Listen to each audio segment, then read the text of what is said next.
Federal ఆంధ్రప్రదేశ్కి స్వాగతం. సహజంగా ఏ వ్యాపారి అయినా లాభాపేక్ష కోసమే వ్యాపారం చేస్తాడు. లాభాలు ఎక్కువ మొత్తంలో గణించి బాగా అభివృద్ధి చెంది తన వ్యాపారాన్ని మరి పదింతలుగా డెవలప్ చేసుకోవడానికే ప్రయత్నాలు చేస్తాడు. ఆ దిశగానే వాళ్ళ ప్రయత్నాలు జరుగుతూనే ఉంటాయి. అంతేగాని భారీ ఎత్తున పెట్టుబడులు పెట్టేసి ప్రజలకు సేవ చేయాలనే ఉద్దేశంతో లక్ష్యంతో ఎవరు వ్యాపారాలు చేయరు.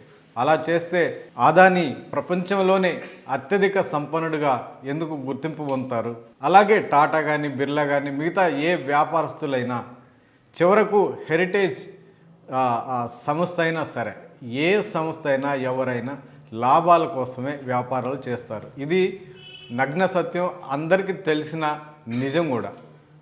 ఇది కాసేపు పక్కన పెడితే ప్రస్తుతం ఆంధ్రప్రదేశ్లో పీపీపీ విధానం, మెడికల్ కళాశాలల ప్రైవేటీకరణ ఇది పెద్ద ఎత్తున దుమారం రేగుతున్న విషయం. దీని మీద ప్రతిపక్షాలు, అటు వామపక్షాలు కానీ ప్రధానంగా వైసీపీ కానీ మిగతా పార్టీలన్నీ కూడా తీవ్ర స్థాయిలో వ్యతిరేకిస్తుంటే అధికారంలో ఉన్నటువంటి కూటమి వర్గాలు టీడీపీ, జనసేన, బీజేపీలు మాత్రం ససేమ్రా అంటున్నాయి. పీపీపీ విధానంలో ఎట్టి పరిస్థితుల్లో ప్రజలకు కానీ రాష్ట్రానికి కానీ అన్యాయం జరగదు అని వాళ్ళు చెప్తున్నారు. ప్రతిపక్షాలు మాత్రం చాలా తీవ్ర స్థాయిలో వ్యతిరేకిస్తున్నాయి. దీనివల్ల భారీ ఎత్తున నష్టం జరుగుతుందని వాళ్ళు గుండా బద్దలు కొట్టినట్టు చెప్తున్నారు. పీపీపీ విధానంలో ప్రైవేట్ మెడికల్ కళాశాలని ఒక ప్రైవేట్ వ్యక్తికి ఇస్తే వాళ్ళు కోట్ల రూపాయలు వెచ్చించి దాని నిర్మాణంతో పాటు దాని నిర్వహణ ఇదంతా భారీగానే ఖర్చులు పెడతారు. మరి అంత భారీ మొత్తంలో ఖర్చులు పెట్టినటువంటి వ్యాపారస్తులు దాని ద్వారా లాభం కోసం వ్యాపారం చేయక ఏం చేస్తారు అన్నది పెద్ద ప్రశ్న. దీనికి జవాబు చెప్పడంలో, ప్రజలను మెప్పించడంలో రాష్ట్ర ప్రభుత్వం వైఫల్యం చెందిందన్న చర్చ కూడా ఉంది. అంత భారీ మొత్తంలో పెట్టుబడులు పెట్టి వైద్య కళాశాలలు నిర్మించి నిర్వహణ చేస్తుంటే ఫీజులతో పాటు ఫీజులు పెంచక ఏం చేస్తారు? వైద్యం ఖరీదు కాకుండా ఏమవుతుంది?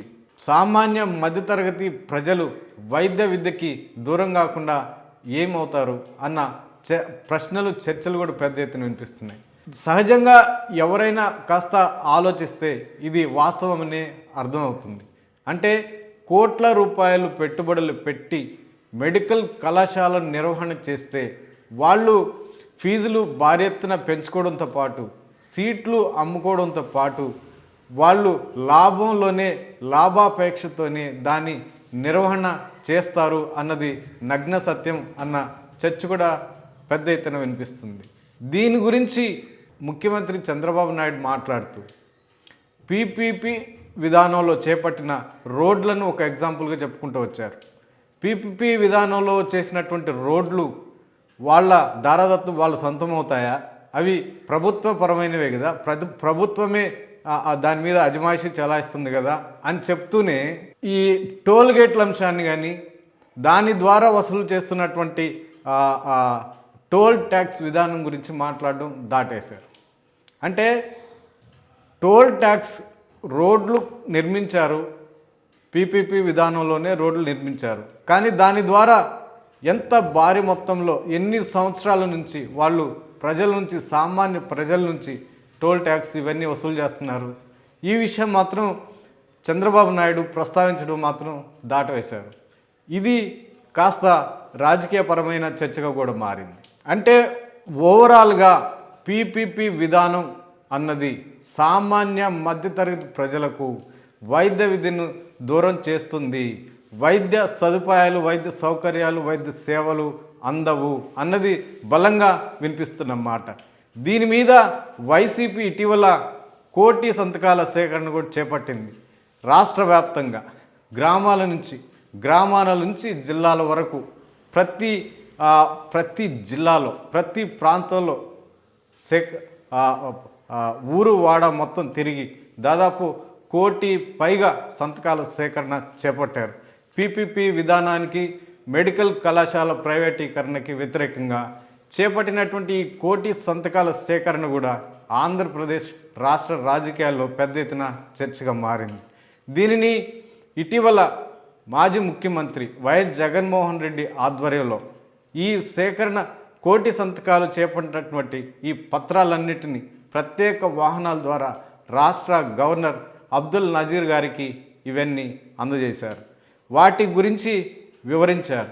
ప్రైవేటు మెడికల్ కళాశాలను పీపీపీ మోడ్లో చేపడితే, ప్రైవేటీకరణ చేపడితే దాని ద్వారా జరిగే నష్టాలు, దాని ద్వారా జరిగేటువంటి సామాన్య ప్రజలకు, మధ్యతరగతి ప్రజలకు జరిగే నష్టాలు ఇవన్నీ కూలంకుషంగా గవర్నర్ గారికి వివరించారు. ఈ నేపథ్యంలో దీని మీద నేను ఆలోచిస్తాను, నిర్ణయం తీసుకుంటానని ఆయన కూడా హామీ ఇచ్చారు. అంటే ఇటు వామపక్షాలు, ఇటు ప్రతిపక్షంలో ఉన్నటువంటి వైసీపీ వర్గాలు, మిగతా పార్టీలన్నీ కూడా ముక్త కంఠంతో పీపీపీ విధానాన్ని, మెడికల్ కళాశాల ప్రైవేటీకరణను ముక్త కంఠంతో వ్యతిరేకిస్తున్న కూటమి ప్రభుత్వం, సీఎం చంద్రబాబు ఎందుకు దీనిని మెడికల్ కళాశాలలను పీపీపీ విధానంలోనే చేయాలని అనుకుంటున్నారు? దీని వెనకాల భారీ రహస్యం ఉంది.